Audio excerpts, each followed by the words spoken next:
सा ब्रीफ कर दे हमारी मीडिया को और सबको इंट्रोड्यूस कर दे। सभी मीडिया बंधु को पहले तो नमस्कार करता हूं।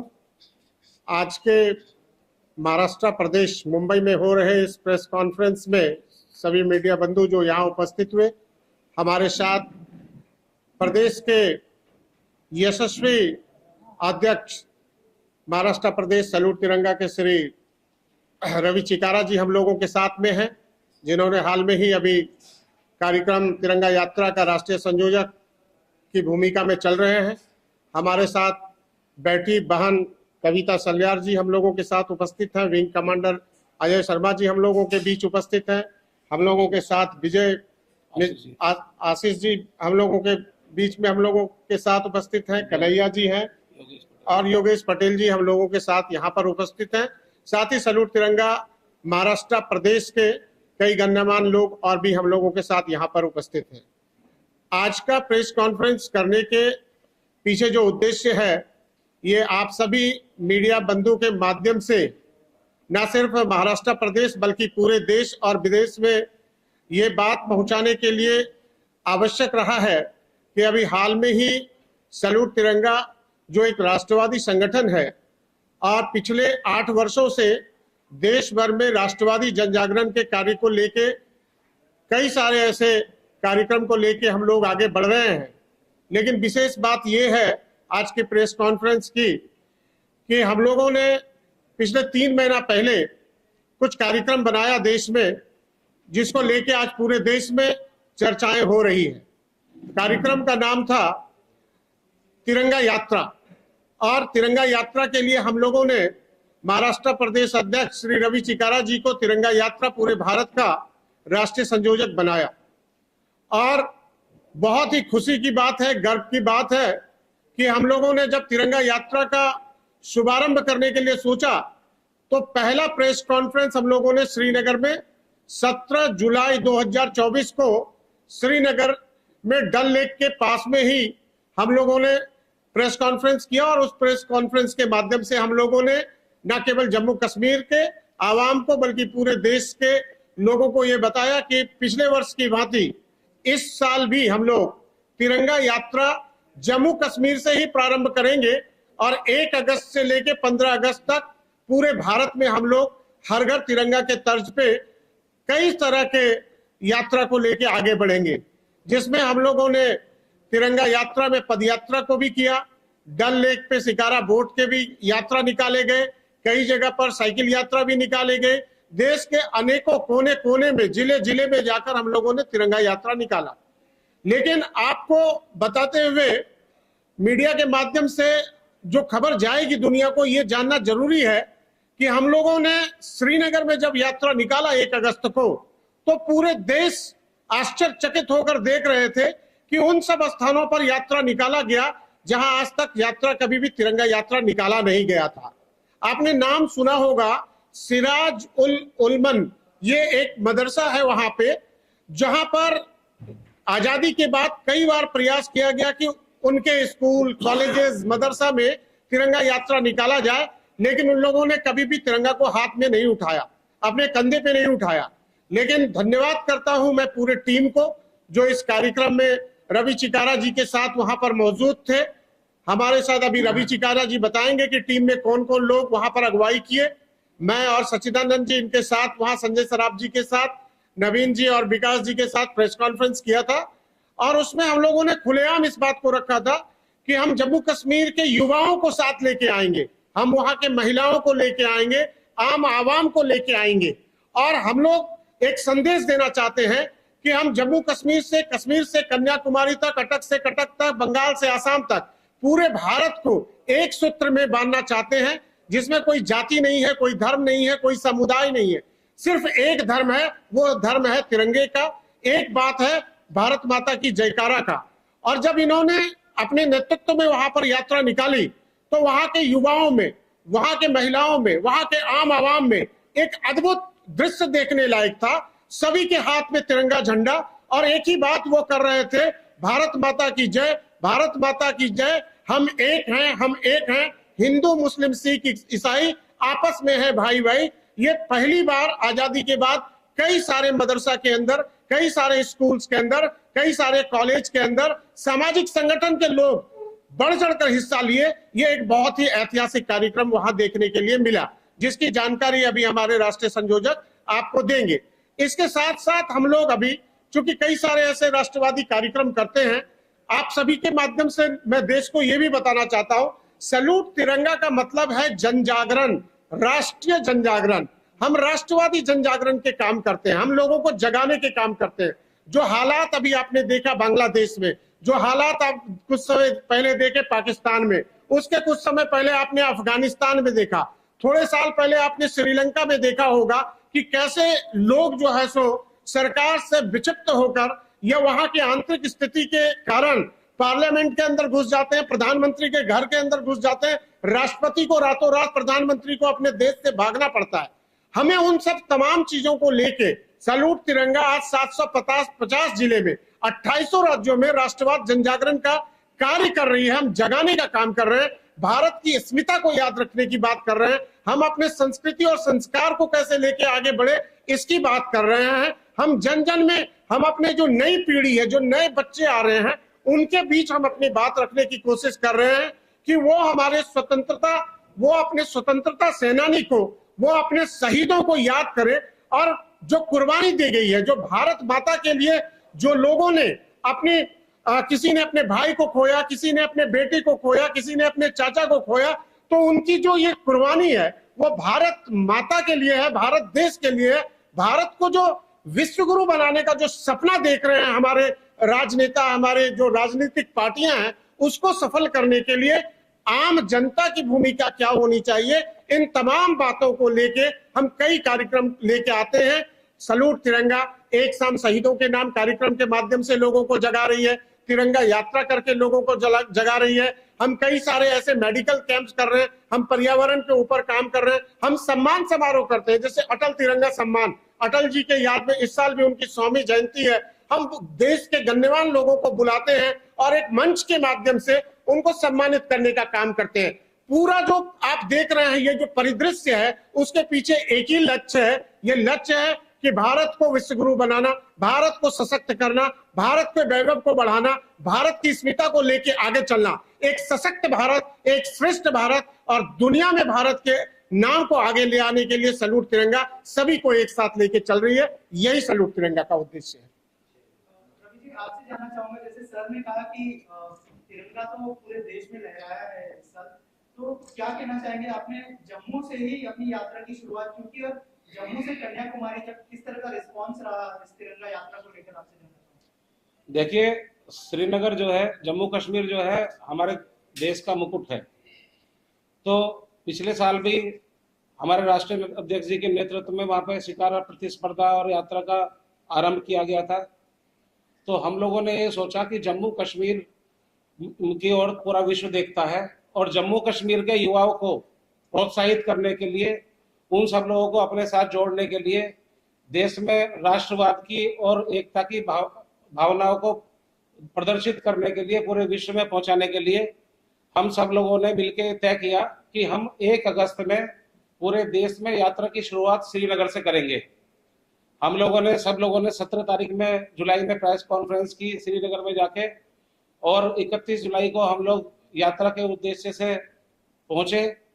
हमारे प्रदेश की टीम, जिसमें फैजान जी हमारे प्रदेश अध्यक्ष हैं, शब्बीर जी हमारे महामंत्री जनरल सेक्रेटरी हैं, संजय सराफ जी हमारे राष्ट्रीय महामंत्री हैं, और हमारे राष्ट्रीय अध्यक्ष जी की अध्यक्षता में और हमारे संगठन मंत्री श्री सच्चिदानंद जी की अध्यक्षता में हम लोग 1 अगस्त में सुबह 8 बजे डल लेक के किनारे नेहरू पार्क पर बरिस्ता के पास से हमने यात्रा की शुरुआत की। सबसे बढ़िया बात यह है पूरे देश के लिए, हम लोगों के लिए, कि श्रीनगर में हम लोग इस बार पहली बार वहां के युवाओं को अपने साथ जोड़ने में कामयाब हुए। 3 किलोमीटर की इस यात्रा में बारिश पड़ रही थी और हम सब लोग नारे लगाते हुए जा रहे थे कि देश का झंडा ऊंचा रहेगा, भारत का झंडा ऊंचा रहेगा, वंदे मातरम और भारत माता की जय। पूरे 3 किलोमीटर की यात्रा में बारिश पड़ते हुए यात्रा चल रही थी और इस तरह के जयघोष हो रहे थे और वहां के जम्मू कश्मीर के स्कूलों की बच्चियां और बच्चे और युवा साथी, बुजुर्ग, 80 साल के लोग भी झंडा लेके अपने हाथ में खड़े हुए थे। और मुझे उन सब लोगों के साथ में यात्रा करते हुए हमारे सल्यूट तिरंगा के नेतृत्व में इतने आनंद की अनुभूति हुई, मेरा सर इतने गर्व से ऊंचा हुआ। और सब लोगों से हमने बहुत विस्तृत तरीके से बात की, सब लोग उसके साथ कनेक्ट करने की कोशिश की, उनके साथ में चाय नाश्ता किया, उनके साथ में खाना खाया, उनके साथ में फिर शिकारा प्रतिस्पर्धा की। तो हम लोग सब एक ही है, हमारा पूरा देश एक ही है। हमारे सल्यूट तिरंगा की संगठन की ये इच्छा है कि पूरे देश में जैसे हम दिल्ली, बंबई, इंदौर, कलकत्ता सब जगह घूमते हैं, बंबई, ऐसे ही हमारे जम्मू कश्मीर भी होना चाहिए। हमारे लिए वो जगह और उन सब लोगों के लिए हम लोग सब एक साथ में इस तरीके से मिक्सअप होने चाहिए। वहां पे नए नए डेवलपमेंट होने चाहिए, वहां पे रोजगार बढ़ना चाहिए।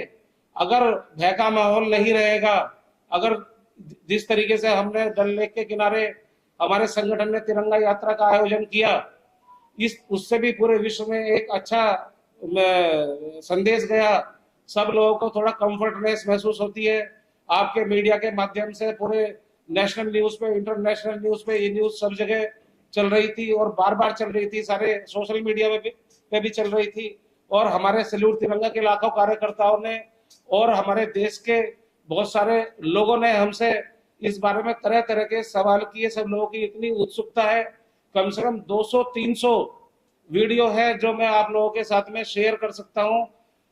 डल लेक के किनारे श्रीनगर के अलावा 1 से 15 तारीख तक जम्मू कश्मीर के 6 जिलों में अलग अलग जगह पे, सैकड़ों जगह पे स्टूडेंटों को साथ में लेके, युवाओं को साथ में लेके, बुजुर्गों को साथ में लेके इतनी यात्राएं निकालनी है कि इतिहास रचा गया है इस बार सल्यूट तिरंगा संगठन के द्वारा। सर, इसके अलावा क्या-क्या चैलेंजेस है? जैसे सर ने कहा कि बहुत सारे एरिया में ऐसे थे आजादी के बाद भी तिरंगा नहीं फहराया गया था, तो क्या कहना चाहेंगे? देखिए, आप इस देश में नहीं, किसी भी देश में, पूरे विश्व में कहीं पे भी कुछ अच्छा काम करने निकलेंगे तो बहुत सारी दिक्कतें आएंगी, बहुत सारी परेशानी आएंगी, लोग आपको रोकेंगे, जगह जगह परेशान करेंगे। लेकिन इस यात्रा से पहले ही हमारे राष्ट्रीय अध्यक्ष जी की गृह राज्य मंत्री जी से मुलाकात हुई थी और गृह राज्य मंत्री जी ने हमें पूरी सुरक्षा का और पूरे सहयोग का वादा किया था। लेफ्टिनेंट गवर्नर आदरणीय श्री मनोज सिन्हा जी ने भी हमें बहुत सहयोग दिया और वहां के प्रशासन का भी मैं बहुत धन्यवाद करता हूं। उन्होंने परमिशन से लेके और हमारे साथ में सुरक्षा के लिए, सिक्योरिटी के लिए बहुत समुचित, बहुत बेहतरीन प्रबंध किया। हमें पूरा आश्वस्त किया, हमें एक कंफर्ट जोन दिया, हमें अच्छा माहौल दिया। और देखो, आप सब लोग परिचित हैं कि पहले के मुकाबले पिछले कुछ सालों में वहां का माहौल बहुत बदला है। वहां पे विकास के बहुत कार्य हुए हैं, बहुत लोगों का नजरिया भी काफी चेंज हुआ है। हम जैसे लोगों के माध्यम से भी लोग काफी सहज हो रहे हैं और लोग बहुत प्यारे लोग हैं, बहुत अच्छे लोग हैं। सिर्फ और सिर्फ कुछ लोग हर जगह होते हैं, पूरे देश में होते हैं, हर जगह होते हैं, हर शहर में होते हैं, तो खराब और अच्छे का संतुलन तो सब जगह चलता रहता है। लेकिन हमारा उद्देश्य ये है कि वहां पे और भी ज्यादा विकास कार्य हों। हमें भी कुछ वहां पे कार्यों का पता लगता है कि वहां पे किन किन चीजों की जरूरत है। हम अपने राष्ट्रीय अध्यक्ष जी के माध्यम से सरकार से भी कुछ योजनाएं वहां पे मोबिलाइज, और वैसे तो सरकार वहां पे अपने हिसाब से बहुत अच्छे अच्छे काम कर रही है, लेकिन हम भी जितना हमसे हो पाएगा मैसेज दे पाएंगे सरकार को। और जो वहां पे कुछ अच्छे कार्य कराने की जरूरत है, कुछ विकास कार्य कराने की जरूरत है वहां के रोजगार के लिए, वहां के युवाओं के लिए, वो हम अपने स्तर पर संगठन के माध्यम से 100% करेंगे और करते रहेंगे। सर, इसके अलावा तिरंगा तो पूरे पे फहराया गया है इस बार, लेकिन जो बंगाल में शर्मनाक चीज हुई रेप को लेकर, उसके बारे में क्या राय है? पहले मैं 1 मिनट के लिए यही बात कंप्लीट कर लेता हूँ। 1 तारीख के बाद में 1 से 15 अगस्त सल्यूट तिरंगा ने श्रीनगर और जम्मू कश्मीर के अलग अलग जिलों में, सोफिया जैसी जगह में भी, सब जगह पे बहुत बड़ी बड़ी यात्राएं की, बहुत कार्य किए। इसके साथ साथ 28 के 28 प्रदेशों में, यूनियन टेरिटरीज में सल्यूट तिरंगा संगठन के प्रदेश अध्यक्षों ने और लाखों कार्यकर्ताओं ने ऐतिहासिक रैलियां निकाली हैं, ऐतिहासिक तिरंगा यात्राएं निकाली हैं पूरे देश में। और पूरे देश में युवाओं में और सब महिलाओं में, बच्चियों में, बुजुर्गों में एक अच्छा संदेश गया है, जो सैल्यूट तिरंगा का उद्देश्य है। हमारे देश को आजाद हुए 77 वर्ष हो गए हैं। 77 वर्ष बहुत बड़ा समय होता है। हम अपनी आजादी जो एंजॉय कर रहे हैं, हमारा जो यूथ है उसको पता चलना चाहिए कि इसको सस्टेन करने के लिए क्या करना चाहिए। हमें राष्ट्रवाद की भावना हमें कूट कूट के भरी हुई होनी चाहिए। तो इस विषय के लिए सैल्यूट तिरंगा हमेशा कार्य करता रहेगा। अब मैं आपके दूसरे क्वेश्चन का जवाब देता हूं। पिछले 5-6 सालों में बंगाल में अनेकों घटनाएं ऐसी हुई हैं जिसने लोकतंत्र पे क्वेश्चन मार्क लगाया है। किसी सरकार के होते हुए, किसी एक्टिव सरकार के होते हुए, किसी भी हिंसक भीड़ का कहीं पे चढ़ जाना, कहीं पे हमला कर देना, लॉ एंड ऑर्डर को डिस्टर्ब करना, ये अच्छी बात नहीं है। ये जो अस्पताल की घटना हुई है, एक परिवार की बच्ची जॉब करने के लिए हॉस्पिटल में आती है, रात में ड्यूटी करती है, उसके घर वाले सुबह उसका इंतजार कर रहे हैं और सुबह 5:45 पर उसकी अर्धनग्न अवस्था में लाश मिलती है। ये हमारे पूरे देश के लिए बहुत शर्म की बात है। मैं इसके लिए बंगाल सरकार की कड़ी निंदा करता हूं और पिछले 5 सालों में जितनी घटनाएं हुई हैं, हमारे आदरणीय जस्टिस चंद्रचूड़ सिंह जी ने भी इसका बहुत कड़ा संज्ञान लिया है कल कोर्ट में। और मैं तो अपनी तरफ से ये बोलता हूं कि सरकार को वहां पे राष्ट्रपति शासन लगाने की संस्तुति करनी चाहिए। लगातार घटनाएं पे घटनाएं होती जा रही हैं, ऐसी घटनाओं को कोई भी आदमी बर्दाश्त नहीं करेगा। बस मेरे इस बारे में यही बोलना है। सर, आपसे जानना चाहूंगा मैं कि सैल्यूट तिरंगा की शुरुआत कैसे हुई उसके बारे में बताइए। आगे क्या-क्या आपकी योजनाएं हैं उसके बारे में अगर कुछ शेयर करें आप। देखिए, सैल्यूट तिरंगा 2017 2 अक्टूबर में स्थापित हुई है और उस समय से हम लोग धीरे धीरे संगठन को आगे बढ़ाएं और इसके पीछे मकसद बिल्कुल साफ है।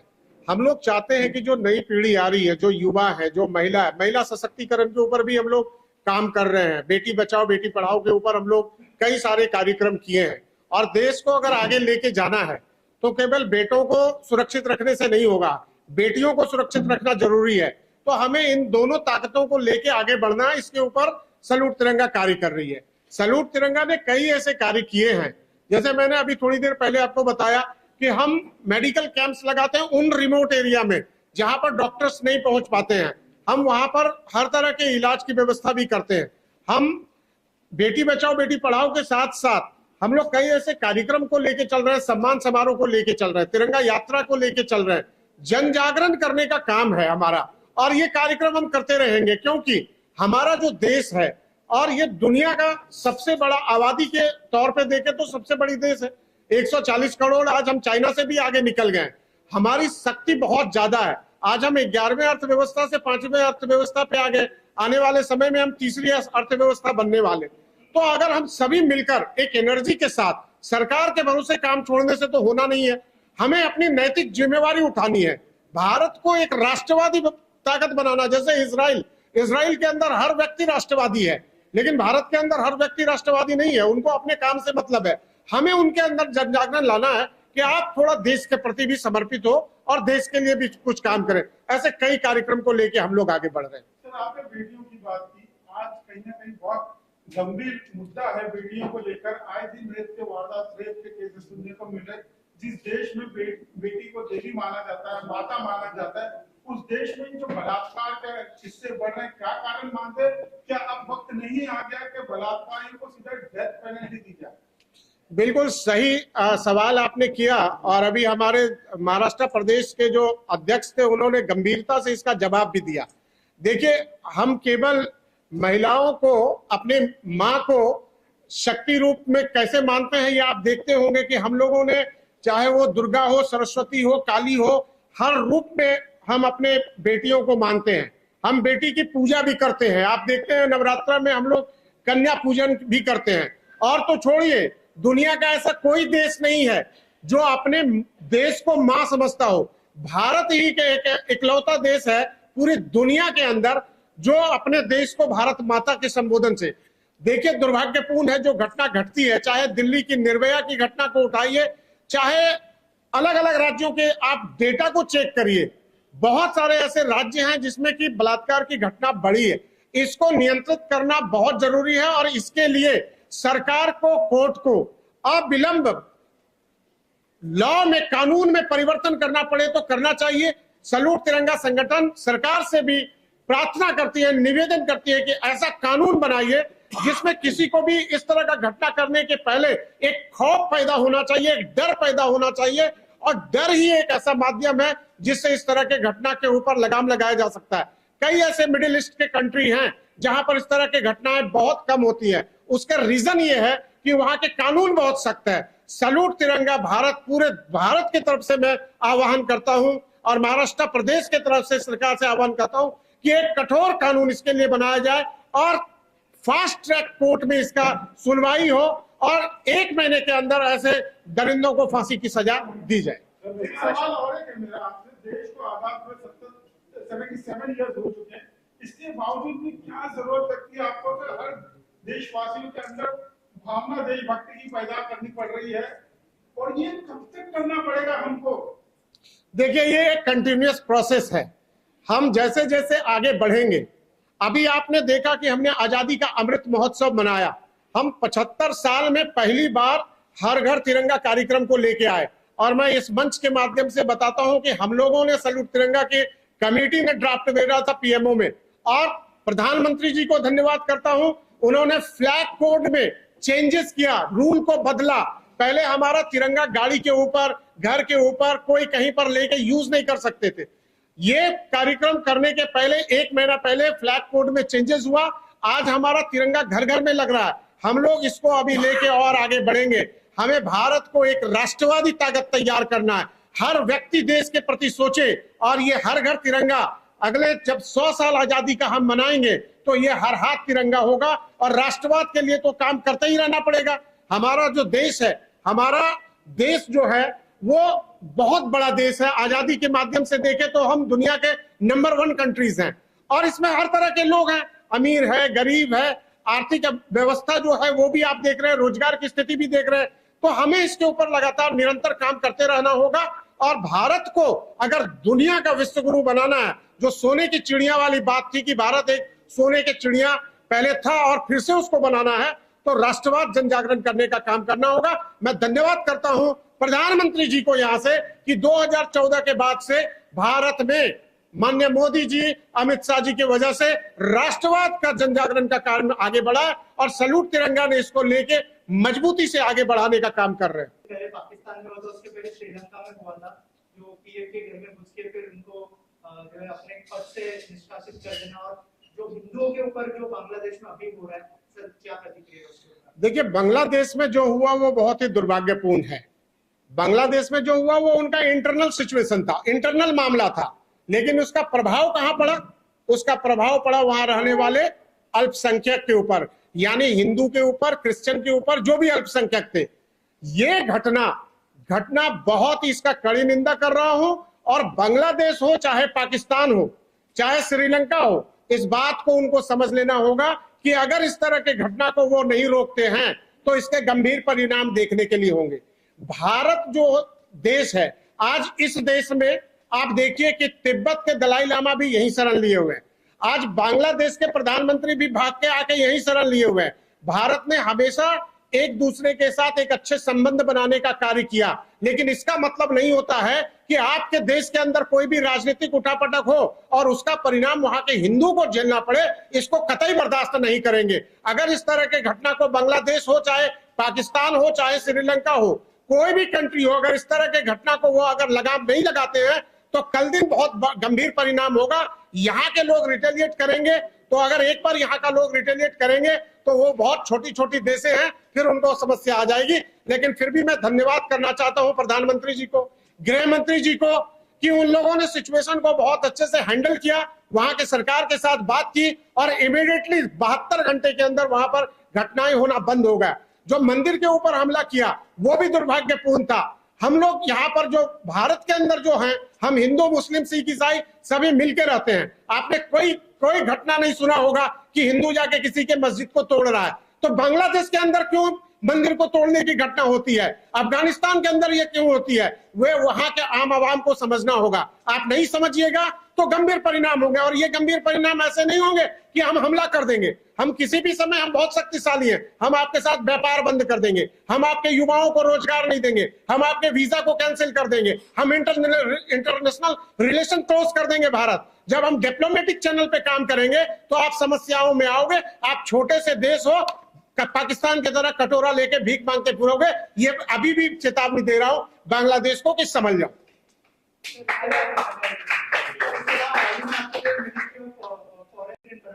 जी, क्या कहना चाहेंगे एनवायरमेंट को लेकर, किस तरह का काम चल रहा है उस बारे में भी कुछ है? देखिए, ये सही बात है। आप सभी के पत्रकार बंधु, हमारे रवि जी हैं, हमारे बहन हैं, यहाँ पे हमारी टीम बैठी हुई है, सौरभ जी बैठे हुए हैं। आप सभी के दुआ से, आशीर्वाद से, स्नेह से मुझे मोएफ में क्लाइमेट चेंज का भारत का वाइस चेयरमैन बनाया गया। एक पेड़ मां के नाम। आप सभी से भी विनती करता हूं कि इस बार पिछले साल की गर्मी देखे होंगे आप, अभी भी देख रहे हैं कि मुंबई में भी मैं आया हूं तो थोड़ी गर्मी महसूस हो रही है। दिल्ली में स्थिति बहुत खराब है, वहां तो गर्मी भी ज्यादा, बरसात भी ज्यादा, ठंड भी ज्यादा। तो क्लाइमेट चेंज का जो सिचुएशन आ रहा है, इसके लिए हम सभी को जागृत होना होगा। आप सभी पत्रकार बंधु से मैं हाथ जोड़ के निवेदन करता हूं कि आप मीडिया चैनल के माध्यम से जरूर चलाइए कि पर्यावरण पे थोड़ा काम करो, थोड़े पेड़ लगाओ।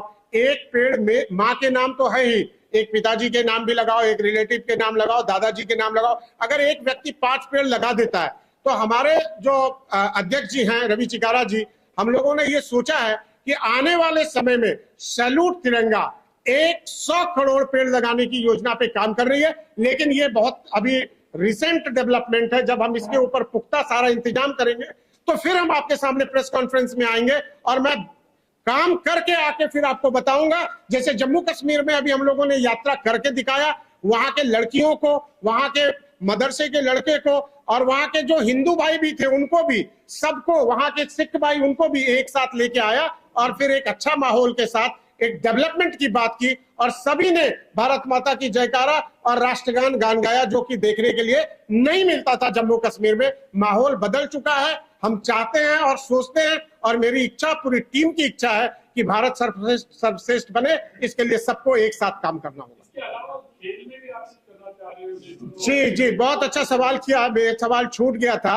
अभी हम लोग एक खेल स्टार्ट कर रहे हैं क्रिकेट से, क्योंकि हमारे देश में क्रिकेट बहुत लोग प्यार करते हैं, क्रिकेट को एक दूसरा धर्म की तरह ही मानते हैं।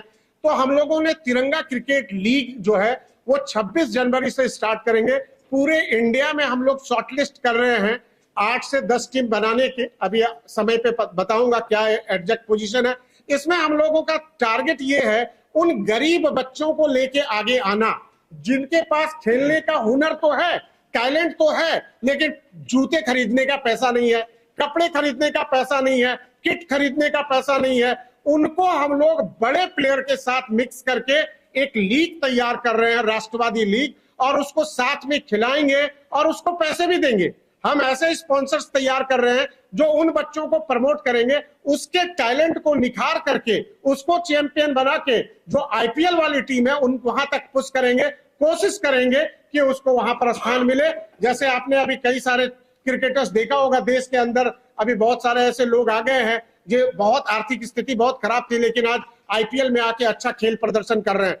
तो ऐसे ही हम लोग खेल को भी लेके आगे आ रहे हैं। तो ये राष्ट्रवाद में सभी काम है।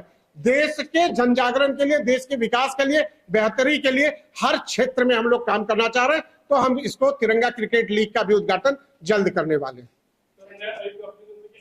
बहुत बधाई की पात्र है। आपने जम्मू और कश्मीर की बात की और वहाँ पर आज भी हम लोगों को जिस तरह से आपने बात बताई, हम खुशी हो रही कि इस तरह का माहौल है, क्योंकि आज भी लोगों को देश में ऐसे लग रहा है कि वहाँ की जो हालत है थोड़ी नॉट वेरी गुड।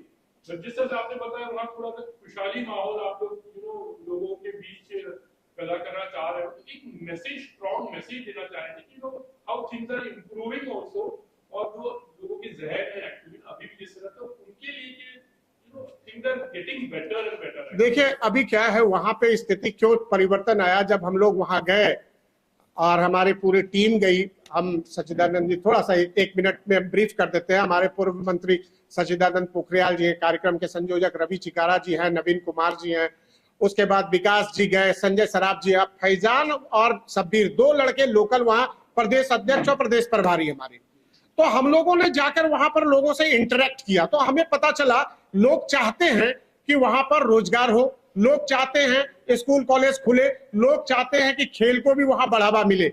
लेकिन इसको 70-75 साल से वहां के कुछ राजनीतिक पार्टियां परिवारवाद को अपने राजनीति को चमकाने के लिए फारूक अब्दुल्ला, महबूबा मुफ्ती और कुछ अलगाववाद ने उसको दबा के रखा हुआ था। जब से 370 धारा वहां हटी, मैं धन्यवाद करता हूं प्रधानमंत्री अमित शाह जी को कि वहां के लोगों में जैसे मानो पंख लग गया हो, अब वो उड़ना चाहते हैं, एक आसमान में अपनी स्वतंत्रता को देख रहे हैं। तो ऐसे आप मीडिया बंधु के माध्यम से मैं चाहता हूं आप सभी इसको न्यूज को कवर करिए। हम लोग कार्यक्रम तो कर रहे हैं, लेकिन हमारा न्यूज जब धीरे धीरे चारों तरफ फैलेगा तब लोगों को पता चलेगा कि आज 15-15 लाख टूरिस्ट जा रहे हैं जम्मू कश्मीर में, वहां पर घूमने जा रहे हैं। दुनिया का सबसे बेहतरीन टूरिस्ट प्लेस जम्मू कश्मीर में श्रीनगर, वो पहलगाम और बड़गाम और ये सब क्षेत्र में आप जाएंगे, आप स्विट्जरलैंड जाना छोड़ देंगे। लेकिन हालात बेहतर होगा तो, लेकिन हमें डिस्टर्ब कौन करके रखा हुआ है? हमें डिस्टर्ब करके रखा हुआ है चाइना और पाकिस्तान। वो इन्फिल्ट्रेशन करके जबरदस्ती वहां से कर रहे हैं।